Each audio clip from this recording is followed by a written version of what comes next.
Hey gente, ¿cómo están? Bienvenidos a un episodio más de Minutos de Medicina. Hoy estudiaremos el ojo.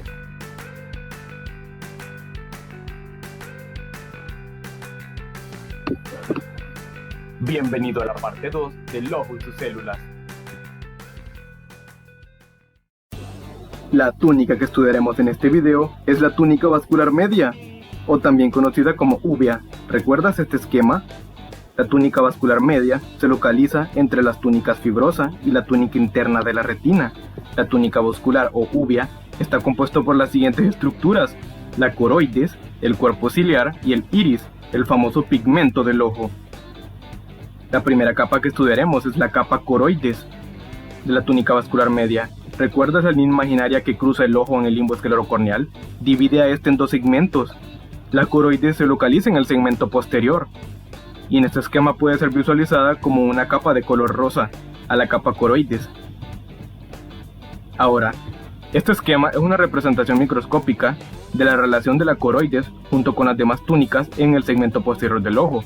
Si recuerdas las capas de la esclerótica, estas son la epiesclera, la cápsula de Teno, el lugar donde se insertaban los músculos extraoculares que mueven el ojo, y la más interna de la lámina fusca o supracoroidea. Esta es la que limita con la coroides. Luego sigue la capa coriocapilar y luego la membrana de Bruch. Juntas, estas dos forman la coroides. La membrana de Bruch es la parte de la coroides que limita con la retina, específicamente con el epitelio pigmentario de la retina, y luego este epitelio se continúa con la retina nerviosa, que es con la que finalmente vemos. Luego, la retina colinda con el cuerpo vítreo, la sustancia gelatinosa que se encuentra suspendida en la gran cámara vítrea.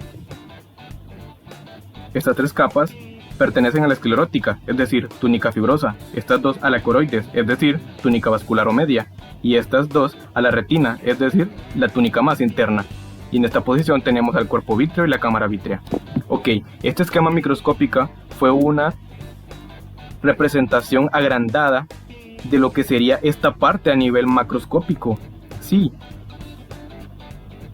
La primera capa que tenemos en esta vista es la retina nerviosa, que por cierto será estudiada en la parte 3 de los videos del ojo. Por eso te invito a que te suscribas y que también actives la campanita de notificaciones, sí, para poder notificarse sobre la publicación de este video y otros videos más. La segunda capa, la coroides, y finalmente la tercera capa, la esclerótica, perteneciente a la túnica fibrosa externa. Luego de haber visto este resumen, veamos las capas de la coroides, que si recuerdas son la capa coriocapilar y la membrana de Bruch. Para estudiar la función de estas capas, veamos este otro esquema a nivel microscópico de la relación de la coroides con las túnicas en el segmento posterior del ojo. Ok, en esta parte tenemos el epitelio pigmentario de la retina, que tiene células que colindan a su vez con las células de la retina nerviosa. La retina nerviosa posee una gran cantidad de células que se encuentran distribuidas en todo su espesor y son las que finalmente nos ayudan a darnos el sentido de la visión. Ahora, de la coroides, primero estudiamos la membrana de Bruch. La membrana de Bruch es esta, y es una membrana con una gran cantidad de fibras elásticas y colágenas, y la presencia de estas fibras le dan la función de soporte a la membrana de Bruch. Ahora, la capa coriocapilar es una capa con una gran cantidad de arterias. Estas arterias atraviesan la membrana de Bruch, el epitelio pigmentario de la retina y finalmente llegan a su destino, la retina nerviosa, porque la función de estas arterias de la capa coriocapilar es nutrir con oxígeno y otros nutrientes a la retina nerviosa para que podamos ver normalmente. Una lesión de la capa coriocapilar puede impedir el paso de nutrientes hacia la retina, lo que puede causar ceguera. Ahora, luego de haber estudiado la coroides se continúa con el cuerpo ciliar, la segunda parte de la túnica vascular media. Ahora, el cuerpo ciliar se compone de dos partes, el músculo ciliar y los procesos ciliares. Juntos forman el cuerpo ciliar. El músculo ciliar se le conoce como la capa externa y al proceso ciliar se le conoce como la región vascular interna, por su gran cantidad de arterias. Primero estudiamos el proceso ciliar. Los procesos ciliares son un conjunto de 75, alrededor de 75 crestas, protrusiones o montañas que puedes ver claramente en esta posición los procesos ciliares. son como protrusiones de tejido. En esta imagen puedes ver microscópicamente un proceso ciliar y tiene diferentes tipos de células como fibroblastos, macrófagos y otro tipo de células mucho más importantes aún, las células epiteliales ciliares, que en conjunto forman el epitelio ciliar. Estas tienen funciones muy importantes y curiosas como producen el humor acuoso y producen las fibras sonulares del cristalino. Sí, producen el humor acuoso, el líquido del que ya habías oído hablar que nutre la córnea y el cristalino. Es producido por el proceso ciliar. Ahora, ¿qué son las fibras sonulares que nos acaban de mencionar? Las fibras sonulares son un conjunto de fibras llenas de proteínas contráctiles que parten desde los procesos ciliares a insertarse en el cristalino. ¿Recuerdas que el cristalino es el disco elástico y transparente cuya función es modificar la entrada de luz en el ojo y puede modificar su estructura al ser elástico? Estudiamos el cristalino de una sola vez. El cristalino tiene 3 capas. La primera es la cápsula del cristalino, que sirve de lugar de inserción de las fibras sonulares que vienen de los procesos ciliares. La segunda capa son las células epiteliales del cristalino. Son estas.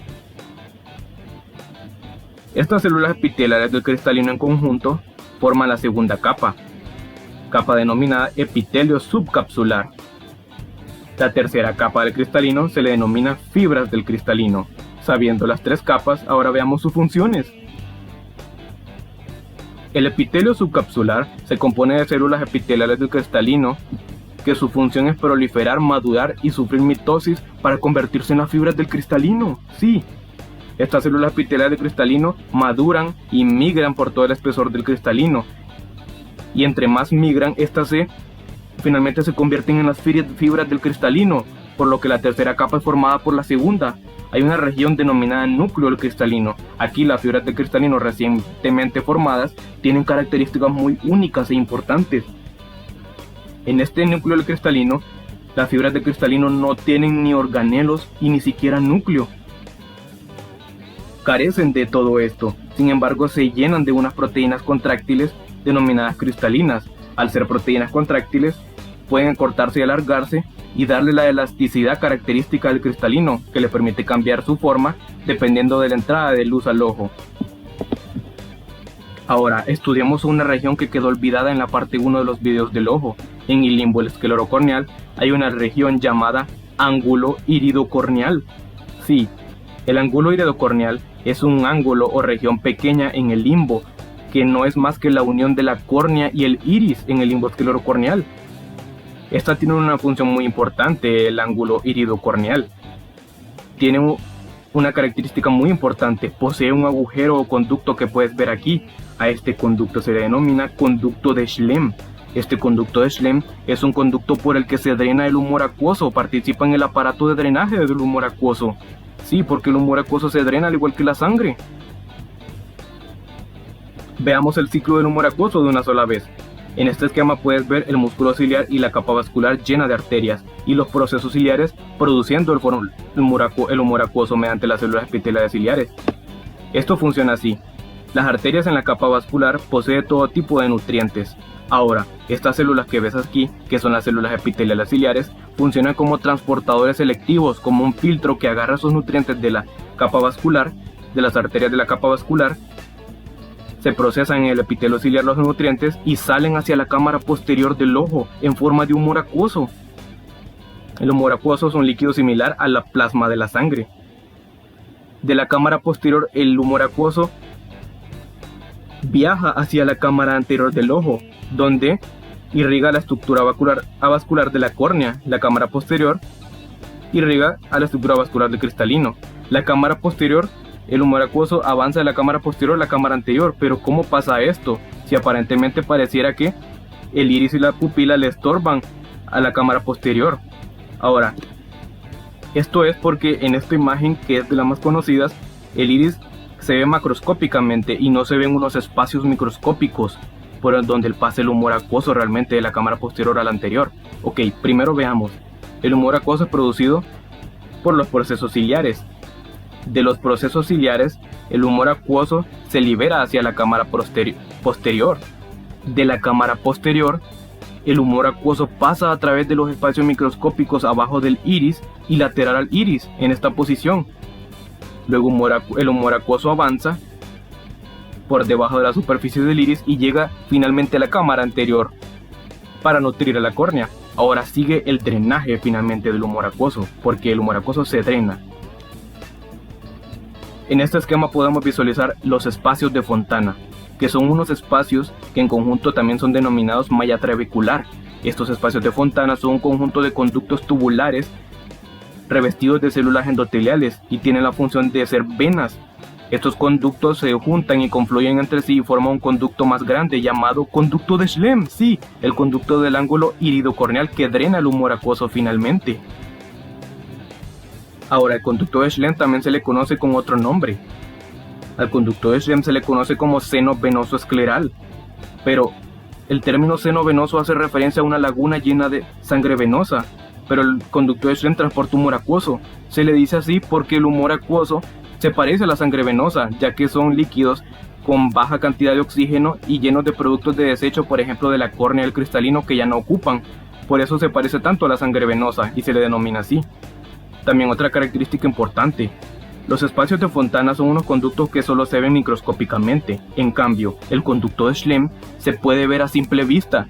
Si tienes la oportunidad de estudiar el ojo presencialmente, puedes buscar el ángulo iridocorneal y ver el conducto de Schlemm con un pequeño puntito que, a pesar de ser pequeño, es visible a simple vista. Sí. Ahora, luego de que el humor acuoso pasa del conducto de Schlemm, drena en unas venas llamadas venas acuosas. Estas a su vez drenan en las venas vorticosas, unas venas de la esclerótica, y así termina el ciclo del humor acuoso. Algunos datos interesantes sobre el humor acuoso son los siguientes. Los procesos ciliares producen alrededor de 2 a 3 mililitros por minuto de humor acuoso. El humor acuoso se recambia cada hora y media o 2 horas. Por lo tanto, si el día tiene 24 horas, el humor acuoso se recambia 12 veces al día. El humor acuoso nutre córnea y cristalino y mantiene la presión intraocular. La presión intraocular es la fuerza que ejerce el humor acuoso contra las estructuras que baña en el ojo. La presión intraocular tiene un valor estable de 15 milímetros de mercurio. Sí, tiene las mismas unidades que la presión arterial de la sangre, pero es una presión mucho menor la de la presión intraocular. El glaucoma. El glaucoma es una enfermedad en el que hay un aumento de la presión intraocular por aumento del humor acuoso. Un valor arriba de 20 milímetros de mercurio se considera glaucoma. El glaucoma se divide en dos tipos. El glaucoma de ángulo abierto es el más frecuente, y en este lo que pasa es que hay una reducción del flujo de humor acuoso en los espacios de Fontana, por lo que no se drena bien y se acumula. El glaucoma de ángulo cerrado, el segundo tipo, es mucho menos frecuente. En este lo que pasa es que hay un ángulo iridocorneal muy reducido o dañado, por lo que el humor acuoso no puede pasar perfectamente por él y también se acumula. Algunos síntomas característicos del glaucoma son halos alrededor de las luces. Los halos son unas estructuras esféricas que las personas ven alrededor de las luces. También hay síntomas como ojos rojos y midriasis. Midriasis es un término que se estudiará más adelante en este video. El glaucoma también puede ser congénito, nacer con él, o ser causado por hipema. ¿Qué es hipema? El hipema es la presencia de sangre en la cámara anterior del ojo, resultado de alguna hemorragia de algunas de las arterias en el ojo por algún traumatismo, como en esta imagen.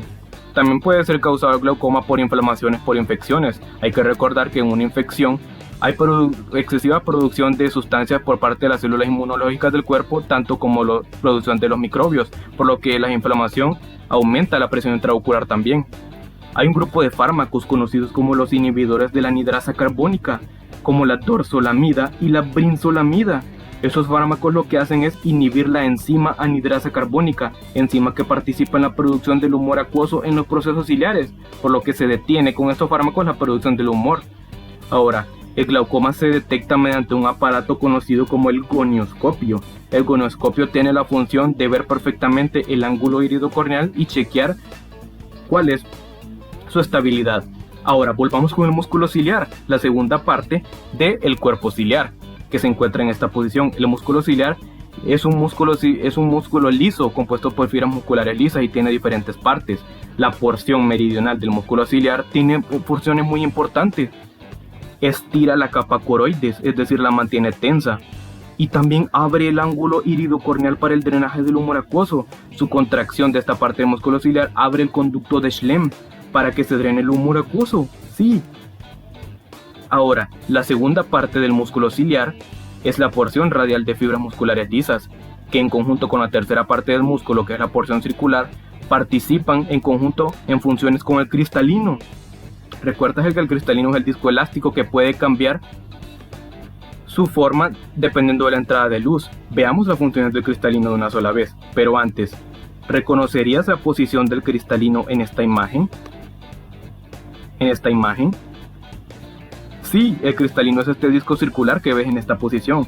El cristalino tiene la capacidad de cambiar su forma dependiendo de la distancia que estén los objetos que está viendo. Por ejemplo, el cristalino se mantiene corto o estable cuando ve un objeto a distancia larga como este pino, pero cuando cambia la mirada a este papel con la letra A, ve como el cristalino se engrosa o se agranda.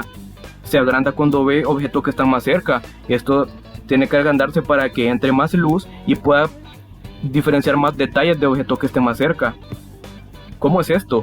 Por ejemplo, tú puedes ver que en esta imagen es una persona porque ves la silueta de una persona, pero cuando te acercas y lo miras bien, ves que es incluso una persona que conoces. Esto es porque el cristalino se engrosó, se agrandó y ahora discrimina más detalles, ve más detalles. Este reflejo se conoce como reflejo de acomodación, en el que el cristalino se hace más grande para ver objetos que están cerca cuando cambiamos la mirada. Este reflejo de acomodación pertenece a los reflejos del ojo, que es un video que se estará publicando próximamente, sí. Por eso necesito que te suscribas y que actives la campanita para que puedan caerte notificaciones constantemente. Ahora, ¿sabías que el cristalino tiene la capacidad de cambiar su forma debido a las fibras zonulares que acabamos de ver? Sí, las fibras zonulares, producidas por los procesos ciliares, ¿lo recuerdas? Las fibras zonulares también se le conocen con varios nombres. Por ejemplo, también se le conocen como zonula de zinc, e incluso en anatomía se le conoce como el ligamento suspensorio del cristalino. Las fibras zonulares son un conjunto de fibras llenas de proteínas contráctiles que el hecho de tensarse o aflojarse cambia la posición y la estructura del cristalino. Pero ¿cómo sucede esto? Esto sucede porque al ser un ligamento, estas fibras zonulares actúa como un músculo, actúa acortándose y estirándose de esta manera, por lo que su tensión o su disminución de la tensión puede cambiar el cristalino su forma. La porción radial y la porción circular del músculo ciliar lo que hacen es tensar o aflojar las fibras zonulares. Sí, esto es lo que hacen. La porción radial, su contracción, tensa las fibras zonulares para que el cristalino se acorte. Esto cuando vemos un objeto a larga distancia. La porción circular, su contracción afloja las fibras zonulares, permitiendo que el cristalino se agrande. Esto pasa cuando vemos un objeto que está más cerca cuando cambiamos la mirada. Este es el reflejo de acomodación. Ahora, el cristalino también tiene cristalinas, si recuerdas, estas fibras elásticas a veces se dañan, lo cual conduce a presbicia, en el cual se pierde la capacidad de enfoque del cristalino para que entre luz, por lo que esto sucede luego de que las personas cumplen 40 años generalmente y se corrige con lentes de lectura. No es nada grave, pero las cataratas es más grave. Las cataratas es una opacidad del cristalino por un cambio conformacional en las cristalinas, y esto se puede ver así, un ojo así, y puede corregirse solo con cirugía. Ahora, el músculo ciliar está inervado por el nervio oculomotor, o también llamado tercer par craneal. Este nervio, al estimular a los músculos, produce el reflejo de acomodación que ya hemos mencionado anteriormente. El reflejo de acomodación pertenece a un grupo de reflejos llamados reflejos del sistema nervioso autónomo, que también se estará estudiando en otros videos sobre el ojo. Por eso activa la campanita de notificaciones para avisarte por la publicación de todos estos videos de reflejos y muchos otros más. Ahora, sabemos que existen tipos de colores azul, verde, café o negro, pero las tonalidades que tienen estos colores son cientos y cientos y cientos. Esto es el iris del ojo o el pigmento del ojo. El iris es un disco pigmentado, un disco que se encuentra entre la cámara anterior y la cámara posterior del ojo, en esta posición. En el centro posee un orificio central que regula la cantidad de entrada de luz. Es la pupila o el punto negro que ves normalmente. El iris tiene 3 capas: melanocitos, células musculares lisas, mioepitelio pigmentado anterior y el epitelio pigmentado posterior. Son 4 capas en realidad. En esta imagen podemos ver una imagen macroscópica o agrandada de cómo se ve el iris normalmente.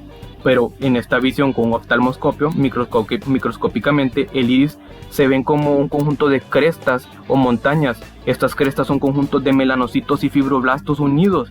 ¿Sabías que la cantidad de melanocitos en el iris es la que determina el color de ojos? Entre más melanocitos hayan, más oscuros serán los ojos, y entre menos hayan, serán más claros. El máximo color de menos melanina es el color azul. Ahora, la melanina, recuerda que nos protege del sol y de sus rayos ultravioleta. Pero en un trastorno llamado albinismo, es un trastorno genético causado por una mutación del cromosoma 11 de los melanocitos, en el cual hay una reducción de la producción de melanina o en muchos casos ninguna producción de melanina.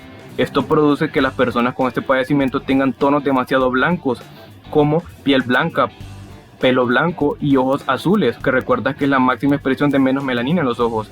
Estas personas pueden tener una vida estable, pero se dice de que son sensibles a condiciones de mucha luz como el sol. Esto es porque tienen muy poca melanina en el iris que los proteja de la luz del sol, por lo que los hace muy sensibles a salir a la luz del sol y les obstruye la visión también. Ahora sigamos con las demás capas. Las células del músculo liso se encargan de formar un músculo, las células de músculo liso, llamado músculo esfínter de la pupila. Recuerda, la pupila puede cambiar su tamaño.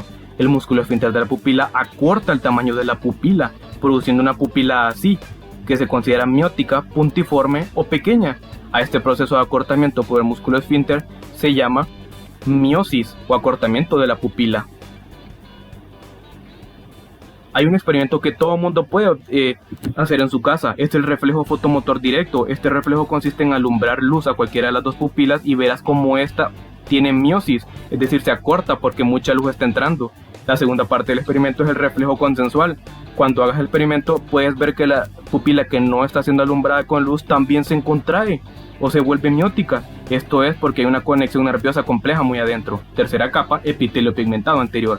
Estas son unas células que en conjunto forman el músculo dilatador de la pupila.